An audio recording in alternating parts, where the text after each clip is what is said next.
여러분 오늘도 좋은 하루 보내고 계신가요? 귀로 듣는 나만의 부동산 이야기, 귀로 듣는 부동산 뉴스. 오늘도 시작합니다. 지난 6.17 부동산 규제 정책 발표로 인해서 많은 분들이 당황스러워 하시는데요.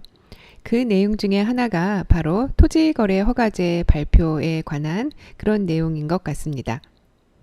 저도 많이 궁금해서 공부 차원에서 여러 가지 기사를 많이 읽었는데요.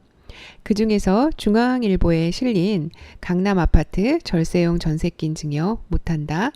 6월 17일 토지거래 허가제 후폭풍이라는 제목의 기사가 있어서 여러분들과 함께 읽어보고자 합니다.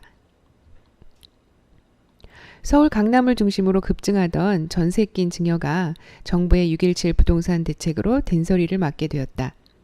전세 낀 증여는 임대보증금 같은 채무를 같이 넘겨주는 부담부 증여를 말한다. 부담부 증여도 토지거래 허가 구역에서 거래 허가를 받아야 하기 때문에 6.17 부동산 대책으로 인해서 이제부터는 전세를 끼고 자녀분들한테 증여하는 그런 부담부 증여는 토지거래 허가 구역으로 묶여진 곳에서는 할 수가 없는 그런 일이 되었습니다. 계속 읽어볼게요. 최근 증여가 크게 늘었고 상당수가 다 부담부 증여이다. 한국감정원에 따르면 4월 서울 아파트 증여 건수가 1386건이다. 지난해보다 50%가 늘었고 4월 건수 집계를 시작한 2006년 이후에 최대이다. 5월엔 더 증가한 것으로 예상된다. 법원 등기 자료를 본다면 아파트 외에 다세대 등을 포함한 집합 건물 기준으로 5월에만 1940건이다. 강남 3구, 즉 강남, 서초, 송파구의 증여 증가세가 두드러진다. 5월에는 807건으로 4월에 593건의 1.4배이다. 팔고자 하시면 양도소득세가 문제가 되고 여러 가지 여건으로 인해서 최근에 또 증여가 많았습니다. 그 중에서 부담부 증여, 즉 전세 금액을 끼고 하는 부담부 증여가 많았는데 이번에 토지거래 허가제 발표로 인해서 앞으로는 부담부 증여에 관한 그런 증여가 많이 바뀌어질 것이라고 보여지는데요. 계속 한번 읽어보겠습니다. 절세 2마리 토끼를 잡는 부담부 증여인데요. 증여는 대부분 종부세 강화와 공시가격 급등 등으로 대폭 늘어날 보유세를 줄이기 위해서 많이 하셨습니다. 이달 말까지 한시적인 다주택자 양도세 중과 제외도 증여를 더욱 부채질했는데요. 부담부 증여의 채무가 양도에 해당하여서 양도세가 나오는데 이달 말까지는 마찬가지로 중과에서 빠지기 때문에 더 증여가 활발했던 것 같습니다. 부담부 증여가 증여세와 양도세를 한꺼번에 줄일 수 있어서 부모가 자녀에게 하는 증여의 대부분이 다 부담부 증여였던 것 같은데요. 무상으로 소유권을 넘겨주는 단순 증여는 토지거래 허가 대상이 아닙니다.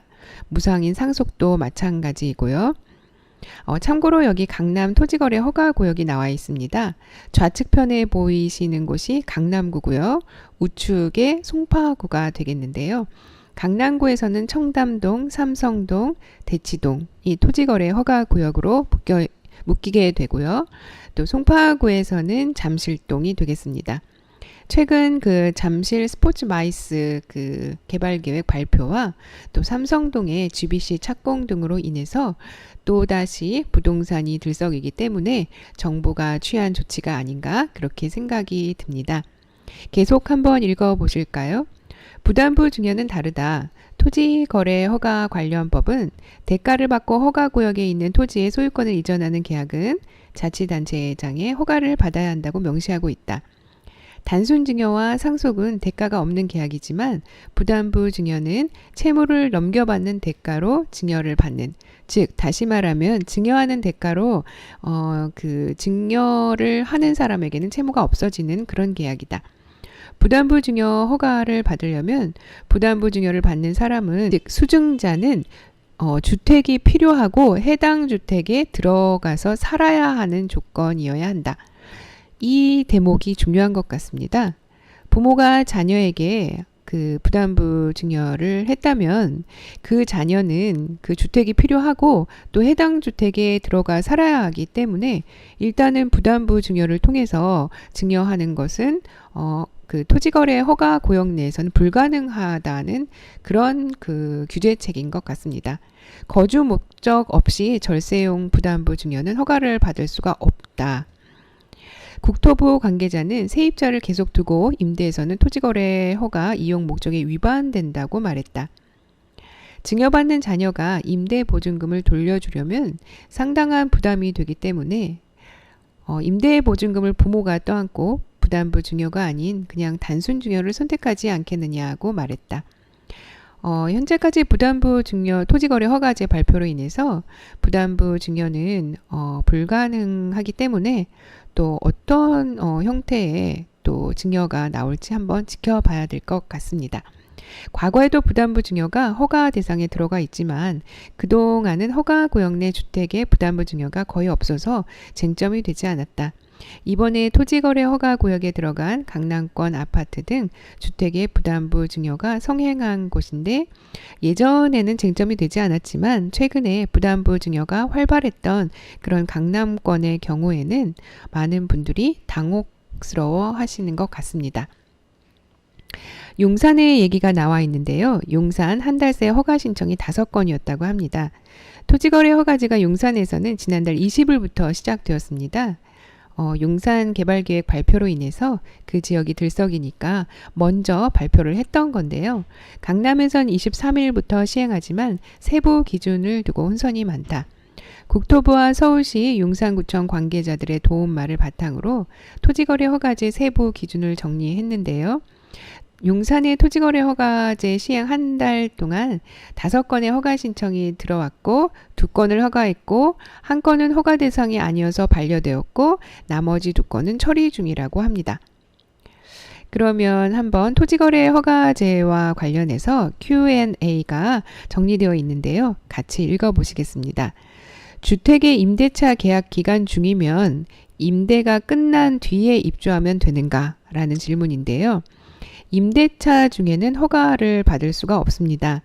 임대차 계약을 승계하는 것은 실거주 목적으로 보지 않기 때문에 거래 허가 신청을 할 때는 임대차 계약 기간이 남았더라도 거래 허가를 받은 뒤에 잔금을 치르고 소유권을 이전할 때까지는 임대차 계약이 끝나서 집이 비어 있어야 한다. 임대차 계약이 6개월이든 1년이든 남아 있다면 허가를 받지 못한다. 라는 대답이고요. 무주택자 이외에 1주택자나 다주택자는 주택 거래 허가를 받지 못하는가? 라는 질문인데요.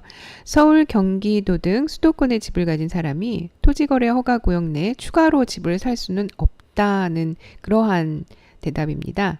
직장 등의 이유로 거주하겠다고 해도 안 된다. 수도권이 같은 생활권으로 기존 주택에 살면서 해결할 수 있기 때문이다. 꼭 토지거래 허가 구역 내 집을 사려면 기존 주택을 처분해야 한다고 합니다. 토지거래 계약에 관한 허가를 받아야 하는 면적이 이렇게 나와 있는데요. 주거지역, 즉 아파트 같은 경우는 18제곱미터 초과이니까 토지거래 허가 구역에서 주택을 구입할 때는 모두 다 대다수가 해당된다고 보시면 되겠습니다. 또 다른 질문인데요. 세대원 전원이 거주해야 하는가? 라는 질문인데요. 주민등록 기준이다. 허가구역 내 주택에 주민등록이 돼 있는 사람만 살면 된다. 라는 대답이고요. 오피스텔은 대개 상업용지에 들어서는데 거래허가 기준이 상업용인가? 라는 질문인데요.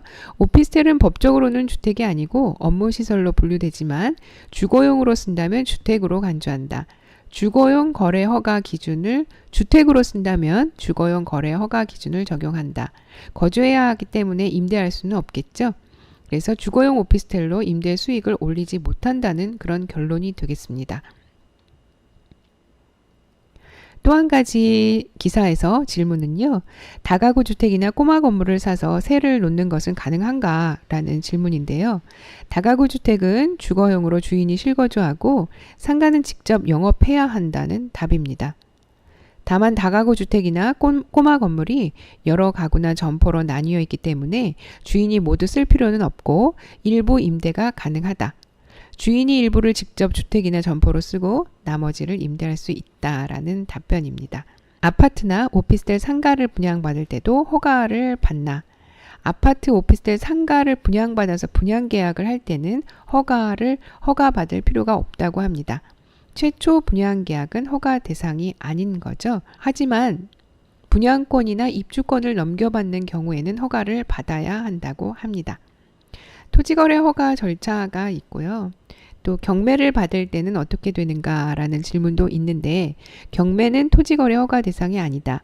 매도인이나 매수인 가운데 한쪽 혹은 양쪽이 국가지방자치단체, 공공기관 등인 거래는 토지거래 허가를 받은 것으로 간주하기 때문이다.